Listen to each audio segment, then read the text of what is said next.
Welcome once again to Breakfast Central. Now let's bring the conversation down here to Nigeria. It seems as we count down to May 29th, 2023, the inauguration of a new government in Nigeria after the presidential elections was recently held. There seems to be more drama than an intriguing soap opera, more, of course, excerpts than a breathtaking interview, and more unveiling than even a brand product launch. First, it was the alleged leaked audio conversation of the Labour Party presidential candidate Peter Obi and David Oyedepo, the founder of Winners Chapel. And now there's new and more, of course, interesting drama, an alleged expose on the APC presidential candidate Bola Ahmed Tinubu having dual citizenship of Guinea and Nigeria. What makes this worthy of conversation this morning is the same reason that has made every Nigerian speak about this recent expose. One, is it constitutional for the number one citizen to be of a presidential candidate or a president-elect rather to have dual citizenship? What also makes this conversational is that this alleged expose has been brought forth by the same person, an independent journalist who had done a documentary to speak about the president-elect. This morning we have joining us David Hundeyin. Good morning and thank you very much for joining us. Good morning. Thank you for having me. Over the weekend, in the past few days, social media has been abuzz with the hashtags, of course, as a result of your leak and the documents that you have purportedly leaked. Now, I think I'll start from the back and then we get to the front. Your account has currently been suspended as a result of this. Tell us, first of all, why you are handling this, how you are handling all of this, and why the investigation into the presidential candidate of the All Progressives Congress, or in this case, the president-elect. Okay, so let me start from the issue with my account being suspended. It hasn't actually been suspended; it's just been temporarily locked, which is what happens when a certain number of accounts reports a post of yours, and then Twitter automatically responds by locking your account and then gives you the choice to either delete the content and immediately regain your account, which I can still do if I want, or to go through the appeal process if one believes one hasn't done anything wrong. In this case, I clearly haven't done anything wrong because according to Twitter's own platform policies, the policy on privacy of information doesn't apply when the subject is a public figure and when the post is done in the public interest, which is what this is. Now, what has happened here is I actually got hold of this document quite a number of months ago. I wasn't able to put it out at the time because there was a fear that it might be traceable back to the source. I was told by the source that I should give a certain period of time before putting this out there, which is why I waited until a few days ago to put this out. And what this document proves beyond any conclusive shred of doubt, of reasonable doubt, is that the president-elect has in fact committed the crime of perjury, which is lying under oath. Now, on his INEC EC9 declaration, which is essentially sworn affidavit stating one's intention to run for president, there are several questions that are asked on the affidavit. One of them is, have you ever obtained citizenship of another country? And on the INEC EC9 form, he ticked no. Now, this document proves that he has in fact obtained citizenship of at least one other country that we know of, which happens to be Guinea. Now, one can have several theories as to why, in the first place, what he was doing with the Guinean diplomatic passports in the first place, but that's not the issue. The issue is simply that he did not declare this on his EC9 declaration. He told a lie on his sworn declaration, which is the crime, which constitutes the crime of perjury. On the same EC9 form, there are at least on at least three other instances on the form. There are other things which can arguably be constituted as perjury, but this is by far the most obvious one, which is why I think it has elicited the kind of reaction that it has.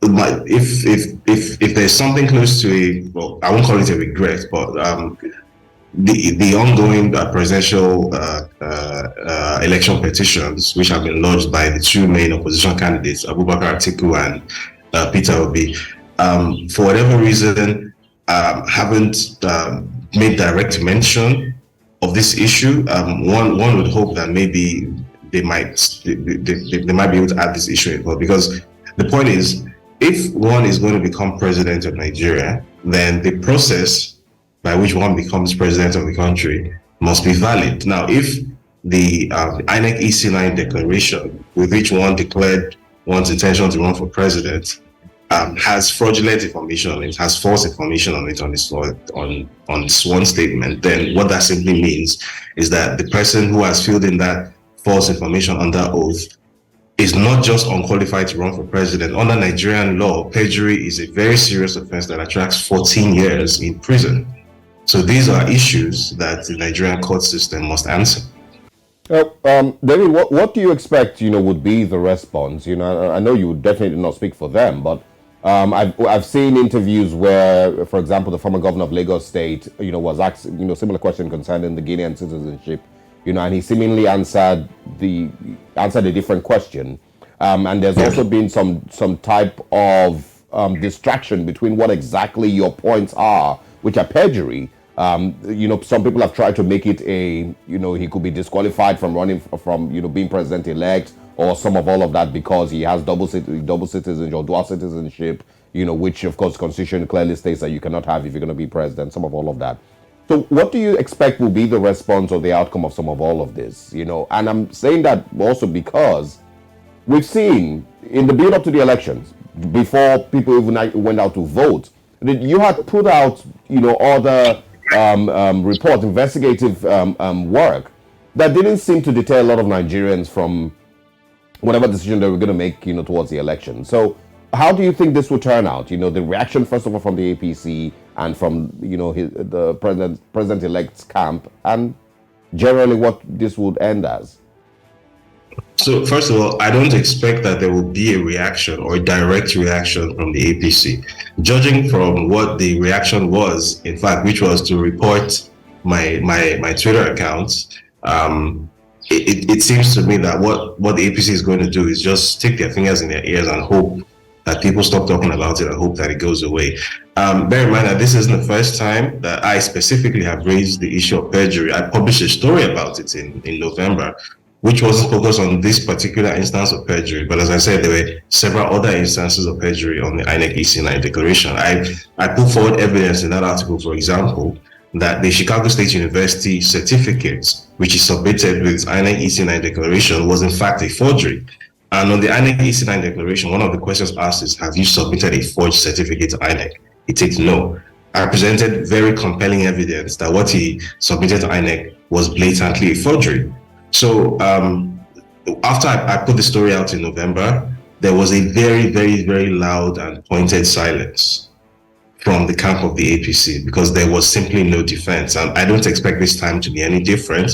I don't expect them to come out and actually attempt to address this directly, because again, there is simply no defense. It is very cut and dried what has happened here.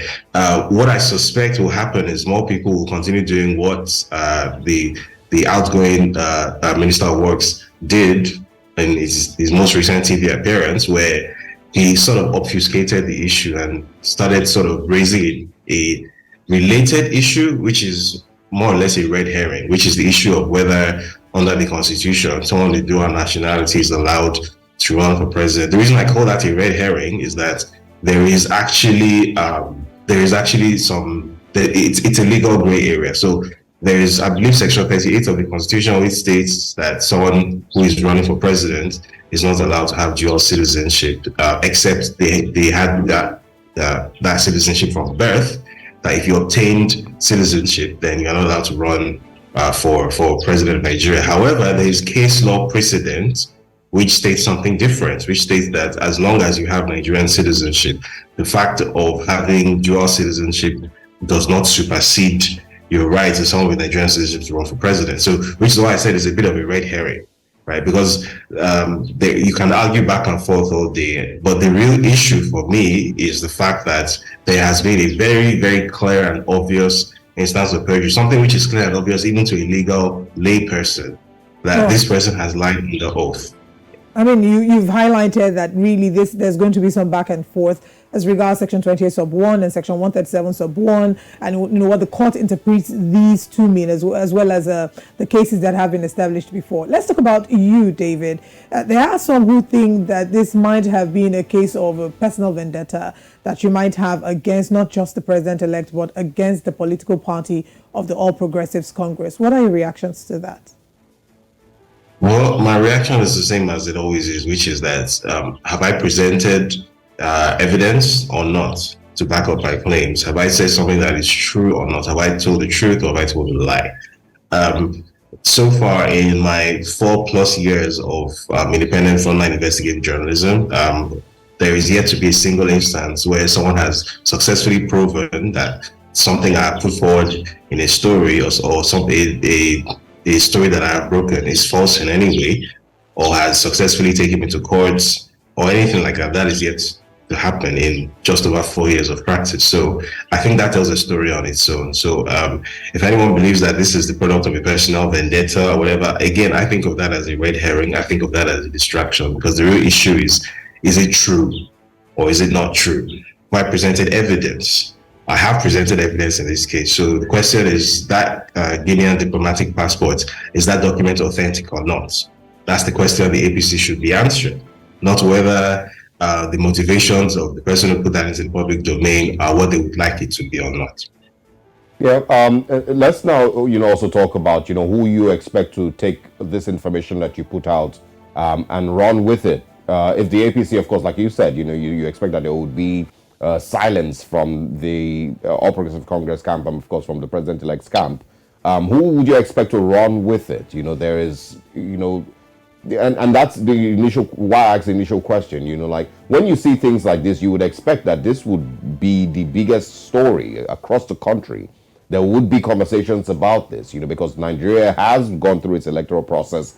There's, of course, tribunals, of course, that are going to be coming up in just a short while.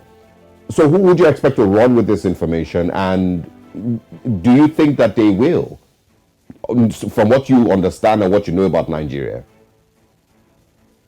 So from what I understand, the two major presidential post-election petitions going on, that's that of Peter Obi and that of Atiku Abubakar, both have a chance to differing extents of actually being able to possibly introduce this as evidence or as issues in the ongoing petitions. From what I've been made to understand, from advice from a frontline legal practitioner, the presidential petition of Atiku Abubakar was worded in a more open-ended way, which might lead to that particular petition being more able to potentially introduce this as an issue in court.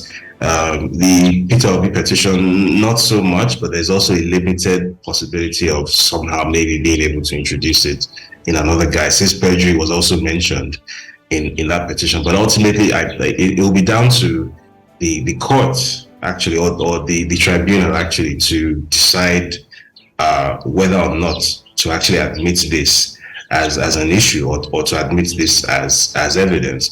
But be that as it may, I believe even without this, there was already very strong and compelling evidence of the APC's presidential candidate having blatantly perjured himself on the EC9 declaration. And I believe both opposition parties have been aware of this since last year. So I don't know what their strategies are, or whether they actually intend to introduce it. Certainly, neither of them has actually reached out to me to get hold of this information or to try and get more background on it. But basically, I'm kind of like you in this situation. I'm a spectator like anyone else. I'm waiting to see what's going to happen. I just want to clarify, did you say that they have reached out to you, or none of them have reached out to you yet? No, they haven't. Neither of them has reached out. All right. I think on a final note for me would be, you tread in really, really complicated waters, David. What is it that gives you the courage to keep treading in these uncomfortable waters and staring uncomfortable conversations without fear for yourself? Well, it's because I believe that in a country of 200 million people, thereabouts, it's not possible that the entire media landscape of our country, of such a very large country, should be subsumed to the interests of such a tiny group of people. I don't believe that it's possible that in a country this big and with the sheer number of journalists and the diversity of media platforms that there are, it should be so difficult to introduce this as an issue, as a valid issue. So the sort of media blackouts which has been enforced on this and other related issues specifically relating to that specific political candidate, I have an issue with that, right? Because if this person hasn't actually come into office yet and is already able to impose such, blatant media blackouts on discussing real issues, then what that tells me is that if this person is actually sworn in, this person is actually allowed to take office, then journalism is an endangered species in Nigeria. So there has to be at least one person from within the ecosystem that is willing to act in an unconventional manner, or to act in ways that maybe journalists are not typically expected to act in this part of the world, and to say, look, this is what the situation is, this is the evidence, and this can't go away, this shouldn't go away, regardless of what the impact is on, the potential for personal endangerment or whatever. The truth is that 200 million lives are at stake here. So this has to be addressed. This cannot just go away. Our lives have value. I also, want to quickly mention, we live in a country where we saw former Chief Justice Walter Onoge, kicked out for something that normally Nigerians would, the way Nigerians are, you normally would say, oh, that's not even a big issue, but he was kicked out of office, for stuff like that. So you would expect that same country would see perjury as something, if found guilty, if these things are investigated by the right, offices, and, the president-elect found guilty, then you would say, okay, maybe perjury will be a big enough issue for us to have another look at the president-elect, and if he will be sworn in and some of all of that. But Nigeria is an interesting place. But I also wanted to ask if any of these, if your previous investigative reports, the money that of course was seized by the United States government allegedly from the president-elect, the connections, if any of these things have similar connections, the allegations of drugs and drug funding, as alleged, if any of these things have the same, if they're connected in any way. Yeah, they definitely are connected. It's all the same story, and it's a story of someone whose entire past, whose entire history is mired in this wall of controversy, this wall of silence. So you have someone who has questions surrounding source of income. You have someone who has questions surrounding potential identity theft. You have someone who has questions surrounding false work history claims, false academic history claims, false declarations on sworn statements, who for whatever reason, chose to obtain citizenship, and not just citizenship and Hundeyin passport, a diplomatic passport of Guinea, which is possibly which is now possibly West Africa's closest thing to a narco state. Just a few days ago, it was reported that 1.5 tons of cocaine was seized in a ship that was docked at a port in Guinea, destined for Europe, because that's the route now. So the global cocaine trafficking routes going from South America to Europe goes from Brazil to West Africa, using countries like Guinea especially, and then on to Europe. So of all the countries, someone who has been linked credibly to drug trafficking before, of all the countries to obtain citizenship of and to hold a diplomatic passport of, why was it that one specifically? These are questions that must be answered. And so far, there has been no answer. And we see you trying to do more work in unearthing some of the reasons why this is happening, and how the answers to some of these questions like you have posed. Yes, absolutely. All right. David Hundeyin, thank you so much for your time this morning, and we look forward to having you join us again. Thank you for having me.